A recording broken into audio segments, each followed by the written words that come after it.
मैं डॉक्टर अनीता गुप्ता, अध्यक्ष हिंदी विभाग, राजकीय महाविद्यालय आबू रोड, स्नातकोत्तर के समस्त विद्यार्थियों का हार्दिक अभिनंदन। माँ शारदे को नमन व वंदन करती हुई जय श्री कृष्ण इन पंक्तियों के साथ, अंतर मन में श्याम बसे, धड़कन में राधा रानी हो, निज सांस की उथल पुथल में मुरली की तान सुहानी हो, काम क्रोध का वास न हो, लोभ मोह सब खो जाए, प्रभु चरण में मिले नौकरी, मन वृंदावन हो जाए। जय श्री कृष्ण, राधे राधे। कार्तिक मास के इस पावन महीने में हम आज की कक्षा में ध्वनि विज्ञान के अंतर्गत स्वरों के वर्गीकरण के बाद आज हम व्यंजनों के वर्गीकरण के आधार पर चर्चा करेंगे। व्यंजनों का वर्गीकरण मुख्यतः 6 आधार पर किया जाता है, जिनमें प्रथम 4 हैं प्रयत्न के आधार पर। इस आधार पर व्यंजनों के मुख्यतः निम्नांकित भेद होते हैं: स्पर्श संघर्षी, स्पर्श संघर्षी और नासिक्य। स्पर्श का अर्थ है छूना। इसके उच्चारण में एक उच्चारण अवयव दूसरे का स्पर्श करता है। स्पर्श के उच्चारण में 3 चरण होते हैं। पहले चरण में हवा भीतर से स्पर्श स्थान तक आती है। दूसरे चरण में 2 अवयव एक दूसरे का स्पर्श करके भीतर से आती हवा को रोक देते हैं।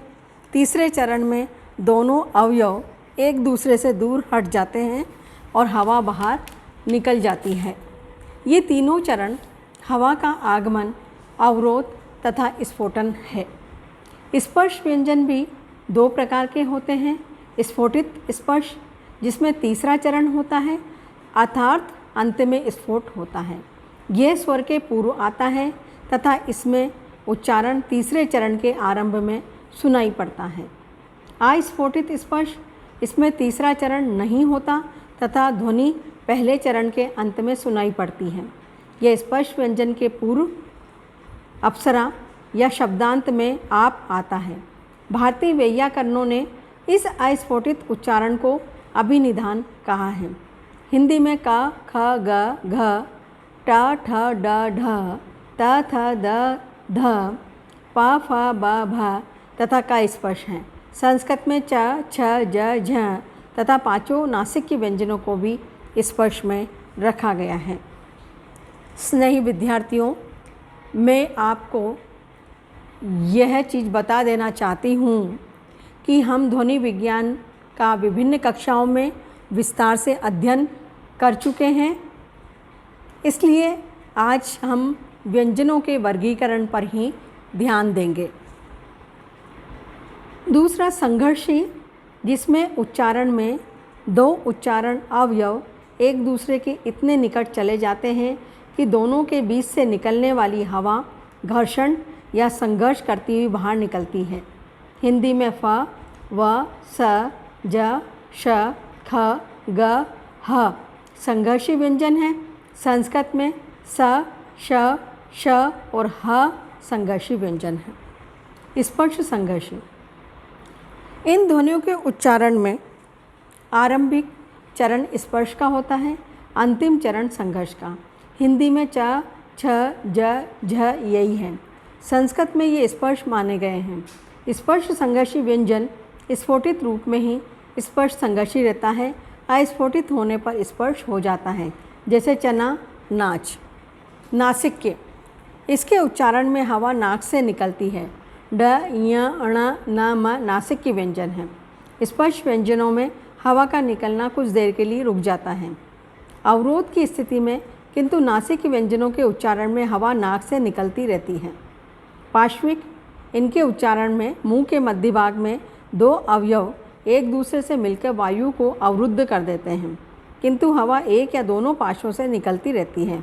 इसके आधार पर इसके दो भेद होते हैं, एक पार्श्विक, द्विपार्श्विक। ल पार्श्विक व्यंजन है जो कुछ के उच्चारण में एक पार्श्विक तथा कुछ के उच्चारण में द्विपार्श्विक होता है। उत्क्षिप्त, इसके उच्चारण में जीभ ऊपर उठकर झटके से नीचे आती है, जैसे ढ ढ। कंपन जात, इसके उच्चारण में किसी अवयव की नोक में से वायु के प्रवाह से कंपन होता है। उदाहरण के लिए हिंदी में र के उच्चारण में जीभ की नोक कांपती है। डॉक्टर धीरेन्द्र वर्मा, डॉक्टर बाबूराम सक्सेना ने हिंदी में र को लुंठित, जिसका जीभ को बेलन की तरह लपेटकर उच्चारण करते हैं, कहा है, तथा डॉक्टर कादरी और चटर्जी ने उत्क्षिप्त। किंतु भोलानाथ तिवारी जी के विचार में हिंदी र कंपन जात है। संघर्षहीन सप्रवाह, इसमें हवा का प्रवाह तो चलता रहता है किंतु संघर्ष नहीं होता। यह और वह ऐसी ही ध्वनियाँ हैं, ये स्वर तथा व्यंजन के बीच में हैं, अतः इन्हें अर्धस्वर कहते हैं। यूँ ये अपनी प्रकृति में स्वर से अधिक व्यंजन हैं, अतः इन्हें अर्धस्वर कहते हैं। यूँ ये अपनी प्रकृति में स्वर से अधिक व्यंजन है, अतः इन्हें अर्धव्यंजन कहना कदाचित अधिक उपयुक्त है। इनके उच्चारण में उच्चारण अवयव पहले क्रमशः ई और ऊ की स्थिति में होते हैं तथा फिर परवर्ती स्वर या वा या व्यंजन की स्थिति में आ जाते हैं। कभी कभी व्यंजनों के प्रयत्न के आधार पर भी मोटे दो रूप किए जा सकते हैं, जैसे अवरोधी, जिससे हवा रुक जाए। स्पर्श तथा स्पर्श संघर्षी ध्वनियाँ अवरोधी हैं क्योंकि इनके उच्चारण में हवा रुक जाती है। अनवरोधी, जिनके उच्चारण में हवा रुके नहीं। नासिक्य, उत्क्षिप्त, कंपनजात, पार्श्विक, संघर्षी, अर्धस्वर ध्वनियाँ अनवरोधी हैं, इनके उच्चारण में हवा का प्रवाह रुकता नहीं। स्थान के आधार पर, इस आधार पर व्यंजन के प्रमुखतः दो भेद किए जा सकते हैं, जैसे स्वर यंत्रमुखी। उन ध्वनियों को कहते हैं जो स्वर यंत्र मुख से उच्चरित की जाती हैं, इन्हें स्वर यंत्र, स्थानीय, काकल्य या उरस्य भी कहते हैं। हाँ, हिंदी आदि का स्वर यंत्रमुखी संघर्षी है। अरबी का हमजा स्वर यंत्रमुखी स्पर्श है। उत्तरी जर्मन तथा कुछ अन्य भाषाओं में भी यह स्पर्श मिलता है। उपाली जीव्य, उन ध्वनियों को कहते हैं जो स्वर यंत्र और उपाली जीव के बीच में उपाली जीव या गलबिल से उच्चरित होती है। इसके लिए जिह्वा मूल को पीछे हटाकर गलबिल को संकीर्ण कर लिया जाता है। अरबी की बड़ी है और एन इसी स्थान से उच्चरित होती हैं। उपाली जीवी ध्वनियाँ प्राय अफ्रीका में या उसके आसपास ही मिलती हैं। अलिजीवीय, कौवे या अलिजीवी से इन ध्वनियों का उच्चारण किया जाता है। इसके लिए जिह्वा मूल या जिह्वा पश को या तो निकट ले जाकर वायुमार्ग सरकरा करते हैं और संघर्षी ध्वनि उत्पन्न होती है, या स्पर्श करा के स्पर्श ध्वनि। इन ध्वनियों को जिह्वा मूलीय या जिह्वा पश्य भी कहा जाता है। क ध्वनि इसी प्रकार की है। कोमल तालव्य, इसे संस्कृत में कंठ कहा जाता है। जीभ के पिछले भाग के सहारे इन ध्वनियों को उत्पन्न करते हैं। क ख ग घ ड यही है। ख और ग आदि संघर्षी ध्वनियाँ भी यहीं से उच्चरित होती हैं। मूर्धन्य, उन ध्वनियों को कहते हैं जिनके उच्चारण में मूर्धा से सहायता ली जाती है। संस्कृत में टवर्ग, री और श आदि मूर्धन्य थे। डिटुर षाणाम मूर्धा, हिंदी में टवर्ग यद्यपि पुराने नए सभी लेखकों द्वारा मूर्धन्य कहा गया है, किंतु वस्तुतः इसका मूर्धन्य उच्चारण कम ही होता है, वो आगे खिसक गया है। उसे पूर्व तालव्य कहना चाहिए। यूँ कभी कभी यह वर्ग कठोर तालव्य भी उच्चरित होता है। टूटा जैसे शब्दों में तो वह प्राय वत्स्य है। द्रविड़ तथा चीनी में कुछ ध्वनियाँ मूर्धन्य हैं। मूर्धन्य ध्वनियों के उच्चारण में जीभ की नोक को उलटकर मूर्धा से उसका स्पर्श कराते हैं, इसलिए इसे प्रतिवेष्टित कहते हैं। कठोर तालव्य, इसका उच्चारण कठोर तालु से होता है। जीभ के अगले भाग या नोक से इसमें सहायता ली जाती है। हिंदी चवर्ग का उच्चारण यहीं होता है। संस्कृत में ई, चवर्ग, य और श का उच्चारण यहीं से कहा गया है।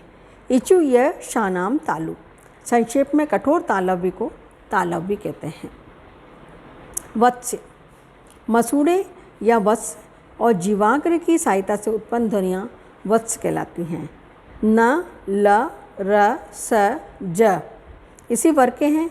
अंग्रेजी के टी और डी भी वत्स्य हैं। दंते, दांत की सहायता से उच्चरित ध्वनियाँ दंती हैं। इसमें जीवाग्र या जीभ की नोक की सहायता ली जाती है। हिंदी के त, थ, द, ध दंते हैं। संस्कृत के ल, त वर्ग, ल, स दंत थे।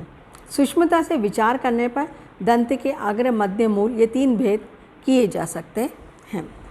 दंतोष्टि, ऐसी ध्वनियाँ जिनका उच्चारण ऊपर के दांत और नीचे के होंठ की सहायता से होता है वह फ दंतोष्टि है। ओष्ठ, जिनका उच्चारण दोनों होठों से हो, प, फ, ब, भ, म ऐसे ही हैं, इन्हें द्वयोष्ठ भी कहते हैं। कुछ ध्वनियों के 2 या अधिक प्रयत्न अपेक्षित होते हैं। इसी प्रकार कुछ ध्वनियों के लिए 1 से अधिक स्थान आवश्यक होते हैं।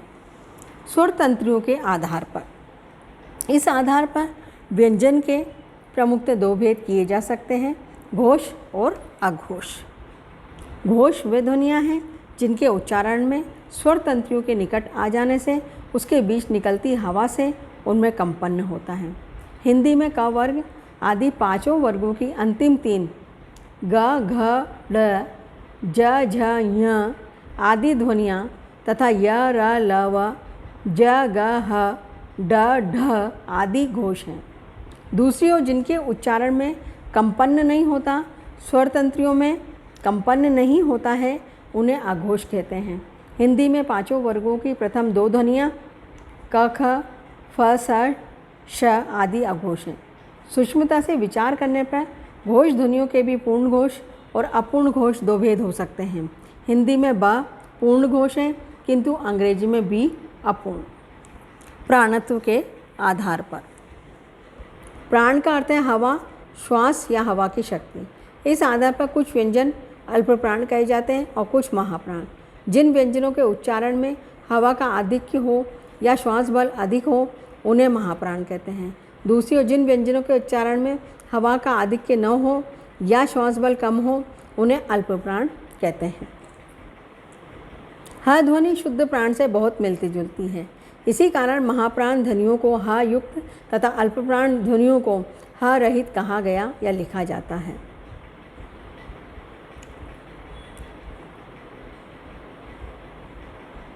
उच्चारण शक्ति के आधार पर, उच्चारण शक्ति के आधार पर भी व्यंजनों के सशक्त और अशक्त, मध्यम 3 भेद किए जा सकते हैं। सशक्त जिसमें मुंह की मांसपेशियां दृढ़ हो जैसे स और ट। अशक्त में मांसपेशियां शिथिल होती है जैसे र और ल। तथा च और श कुछ ध्वनियाँ दोनों के मध्य में आती हैं। ह्रस्वता दीर्घता के आधार पर भी ह्रस्व व्यंजन क, च, प हैं तो दीर्घ व्यंजन क, च, प आदि जिन्हें लेखन में द्वित्व के आधार पर प्राय द्वित्व व्यंजन कहते हैं। संयुक्तता असंयुक्तता के आधार पर भी असंयुक्त जैसे क, ट, संयुक्त जैसे कट, प, लिया ये 2 भेद किए जा सकते हैं। कुछ असामान्य व्यंजन और उनके भेद होते हैं जो सामान्य और बहुप्रचलित हैं। इसके विरुद्ध कुछ व्यंजन असामान्य और अल्प प्रचलित हैं। जिन व्यंजनों का हमने अभी ऊपर उल्लेख किया है वो वही स्फोटात्मक थे, अर्थात उनमें हवा फेफड़े से बाहर की ओर आती थी। अब अंतः स्फोटात्मक व्यंजन हैं, इनके उच्चारण में हवा बाहर से भीतर जाती है। इस दृष्टि से ये भिन्न हैं। जैसे अंतः स्फोटात्मक व्यंजन, इसे अंतर्मुखी या अंतःस्फोट भी कहते हैं। ये स्पर्श व्यंजन है। इनसे ऐसा होता है कि सामान्य स्पर्शों की भांति मुंह के किसी भाग में स्पर्श या अवरोध होता है और साथ ही स्वर यंत्र काफ़ी नीचे कर दिया जाता है। परिणाम यह होता है कि स्पर्श स्थान और स्वर यंत्र के बीच के स्थान के विस्तृत हो जाने के कारण हवा फैलकर हल्की हो जाती है और जो ही अवरोध का उन्मोचन होता है भीतर हल्की हवा होने के कारण बाहर से हवा बड़ी तेज़ी से प्रवेश करती है और ये ध्वनि उच्चरित होती है। वेस्टमैन के अनुसार इसके तुरंत बाद एक सामान्य स्वर सुनाई पड़ता है। इस प्रकार की ध्वनियाँ दयोष्ट, दंत तालव्य, कोमल तालव्य होती हैं। ऐसी ध्वनियों के पूर्व प्राय ऊपर एक उल्टा कोमा रखकर उन्हें अन्य ध्वनियों से अलग करते हैं, जैसे पी। यूँ कुछ अन्य पद्धतियाँ भी प्रचलित हैं। अफ्रीका की एफ्रिक, इबो, होसा, जूलू आदि, भारत की सिंधी, जावा आदि तथा कुछ राजस्थानी बोलियाँ, कुछ मूल अमेरिकी भाषाओं में इस प्रकार की ध्वनियाँ मिलती हैं। अतः अंतः स्फोटात्मक ध्वनियाँ कभी कभी बहुत हल्की होती हैं। उद्गार व्यंजन वो भी विशेष प्रकार की स्पर्श ध्वनि हैं। इसमें मुंह में स्पर्श के अवरोध के साथ साथ स्वर यंत्र मुख भी स्वर तंतुओं के समीप आने से बंद हो जाता है। पहले मुंह में स्फोट होता है, फिर स्वर यंत्र में लगभग आधा सेकंड के बाद स्वर यंत्र इस समय कुछ ऊपर उठ जाता है। दोहरे अवरोध और दोहरे उन्मोचन के कारण ये ध्वनि एक विशेष प्रकार की कुछ तेज सी बोतल के कार्क खुलने जैसी सुनाई पड़ती है। इसके उच्चारण में मुंह की मांसपेशियों में संकोचन से हवा संकुचित रहती है और उन्मोचन होते ही जोर से बाहर निकलती है। यह स्पर्श द्वयोष्ठ, तालव्य, कोमल तालव्य आदि कई प्रकार का हो सकता है। इसे लिखने के लिपि चिन्ह के आगे ऊपर कोमा लगाते हैं, जैसे क आदि। ये ध्वनियाँ प्रमुखतः अफ्रीकी भाषाओं में मिलती हैं, किंतु अपवाद स्वरूप फ्रांसीसी आदि कुछ अन्य भाषाओं में भी। स्पर्श के अतिरिक्त संघर्षी, पार्श्विक तथा अर्धस्वर आदि का भी उच्चारण इस प्रकार स्वर यंत्र बंद करके हो सकता है। ये ध्वनियाँ भी अफ्रीकी भाषाओं में हैं। क्लिक, इसे अंतर्मुखी द्विस्पर्श या अंतःस्फोट द्विस्पर्श भी कहा गया है। इसकी प्रमुख विशेषताएं दो हैं। मुंह में दो स्थानों पर स्पर्श या अवरोध, हवा का बाहर से भीतर आना। दो अवरोधों स्पर्शों में एक तो कोमल तालव्य का समान होता है, दूसरा स्पर्श उसके इधर कहीं भी उसके उच्चारण में जीभ तथा मांसपेशियां कुछ कड़ी रहती हैं। पहले बाहर के स्पर्श का उन्मोचन होता है। भीतर की मांसपेशियों के कड़ापन एवं खिंचाव से भीतर की हवा संकोचित सी रहती है। उन्मोचन होते ही बाहर से हवा घुसती है और तुरंत ही कई स्थानीय स्पर्श भी उन्मोचित होता है। ये परवर्ती उन्मोचन अत्यंत धीमा होने से सुनाई नहीं पड़ता। ध्वनि के बाद तुरंत किसी सामान्य स्वर का उच्चारण होता है। क्लिक ध्वनियाँ कई प्रकार की होती हैं।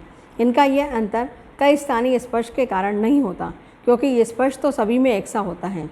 अंतर होता है उस दूसरे स्पर्श के कारण जो कई स्थान के इधर घटित होता है। इन पूर्ववर्ती स्पर्शों के आधार पर ही क्लिक के प्रमुखतः 6 भेद किए गए हैं: दयोष्ठ, दंत, वत्स, तालव्य, वत्स्य, प्रतिवेष्टित, कठोर तालव्य, वत्स, पार्श्विक। इनमें अंतिम उन्मोचन ल की तरह केवल एक पार्श्व में होता है। क्लिक ध्वनियों का प्रयोग अधिकांशतः दक्षिणी अमेरिका की भाषाओं में होता है, किंतु उनमें मिलती जुलती बहुत सी अन्य भाषाएं भी पाई जाती हैं। कुछ लोगों के अनुसार प्रागैतिहासिक काल में बहुरूपी परिवार में भी क्लिक ध्वनियाँ थी।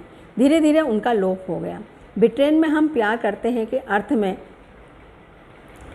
करोम, KAROM का प्रयोग होता है, जो इधर कर ओ हो गया है, KAROMP। वेंद्री के अनुसार प का ये विकास क्लिक के कारण है। फ्रांसीसी भाषा में संदेह और आश्चर्य प्रकट करने के लिए ता का क्लिक रूप प्रयुक्त होता है। हिंदी का चैचा या टिक टिक भी कुछ इसी प्रकार का है। क्लिक ध्वनियों के आघोष, घोष, अल्पप्राण, महाप्राण, अनुनासिक, निर्नासिक आदि दोनों रूप हो सकते हैं। लिखने में इनमें कई पद्धतियाँ प्रचलित हैं। हॉटेनटोट की एक बोली नामा के लिए दंत, वत्स्य, प्रतिवेष्टित, पार्श्विक चिन्हों का प्रयोग किया गया है, जैसे AMI ढीला करना। ओष्ठ के लिए भी प्रयोग किया जाता है, किंतु इन लिपि चिन्हों को उलटकर या उन जैसे नए चिन्हों का भी प्राय प्रयोग करते हैं, जैसे उल्टा टी आदि। क्लिक ध्वनि को प्रयुक्त करने वाली प्रमुख भाषाएं बुशमैन, लुलू, बांटू, हॉटेनटोट तथा अमेरिका की आदि भाषाएं हैं। वत्स्य तालव्य प्रयोग केवल सुतो यानी अफ्रीका में होता है। यहाँ हम संयुक्त व्यंजन भी देखते हैं कि कैसे उनके दीर्घ और संयुक्त रूप होते हैं। संयुक्त व्यंजन दो या दो से अधिक व्यंजनों के मिलने से बनते हैं। मिलने वाले यदि दोनों व्यंजन एक हैं, जैसे पक्का, आधा का आधा का, तो उस युक्त व्यंजन को दीर्घ या द्वित व्यंजन कहते हैं। किंतु यदि दोनों दो हैं, गर्मी र और म, तो संयुक्त व्यंजन कहते हैं। एक दृष्टि से व्यंजन के दो भेद किए जा सकते हैं, स्पर्श संघर्षी या पूर्ण बाधा वाले तथा अन्य। स्पर्श और स्पर्श संघर्षी के द्वित में ऐसा होता है कि उसमें स्पर्श की प्रथम हवा के आने और स्पर्श होने और अंतिम या तृतीय उन्मोचन स्फोट स्थिति में भी कोई अंतर नहीं आता, केवल दूसरी या अवरोध की स्थिति बड़ी हो जाती है। पक्का में वस्तुतः दो का नहीं उच्चरित होते, अपितु क के मध्य की स्थिति अपेक्षाकृत बड़ी हो जाती है।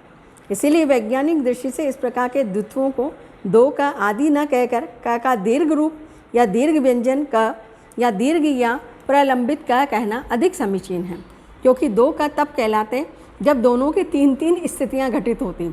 स्पर्श संघर्षी च आदि व्यंजनों के संबंध में भी यही स्थिति है। इस प्रकार बग्गी, बच्चा, लज्जा, भट्टी, अंडा, पत्ती, गद्दी, थप्पड़, अम्बा आदि सभी के द्वित ऐसे ही हैं। महाप्राणों का इस रूप में द्वित नहीं होता। वस्तुतः अन्य दृष्टियों में से एक अल्पप्राण और महाप्राण ध्वनियों का अंतर स्फोट के वायु प्रवाह की कमी पेशी के कारण होता है। अतः जब दो मिलेंगे तो पहले का स्फोट होगा नहीं, इस प्रकार वो अल्पप्राण हो जाएगा। आशय यह है कि ख, घ, छ, झ, ठ, भ आदि का उच्चारण हो ही नहीं सकता। उच्चारण में ये द्वित जो ख है वो उच्चारण में आधा क आएगा, क, घ आधा घ और पूरा घ वो आधा ग और घ बनेगा। ऐसे ही झ तो आधा ज और झ आएगा, ठ आधा ट और ठ आएगा। जैसे घग्गर, मच्छर, झरझर, भब्बड़ अन्य प्राय सभी व्यंजनों के द्वित में इस प्रकार की कोई बात नहीं होती, केवल उनकी दीर्घता बढ़ जाती है। जैसे पन्ना, अम्मा, रस्सा, बर्रे, पिल्ला आदि। संयुक्त व्यंजनों में यदि पहला स्पर्श या स्पर्श संघर्षी है तो वह अस्फोटित होता है, अर्थात उसका स्फोट या उन्मोचन नहीं होता। जैसे एक्ट, अक्ल, बदली, अच्छी आदि। अन्य प्राय कोई भी व्यंजन आए तो उसमें प्रकृति की दृष्टि से कोई अंतर नहीं पड़ता है। हाँ, दीर्घता या मात्रा की कुछ कमी पेशी अवश्य मिलती है। संयुक्त व्यंजनों में एक का घोषित अघोषित दूसरे के स्वरूप को प्रभावित करता है। नागपुर का उच्चारण नागपुर प के गापा पड़े प्रभाव के कारण है। संस्कृत की संधियों में इसमें अनेक उदाहरण मिल सकते हैं। धन्यवाद।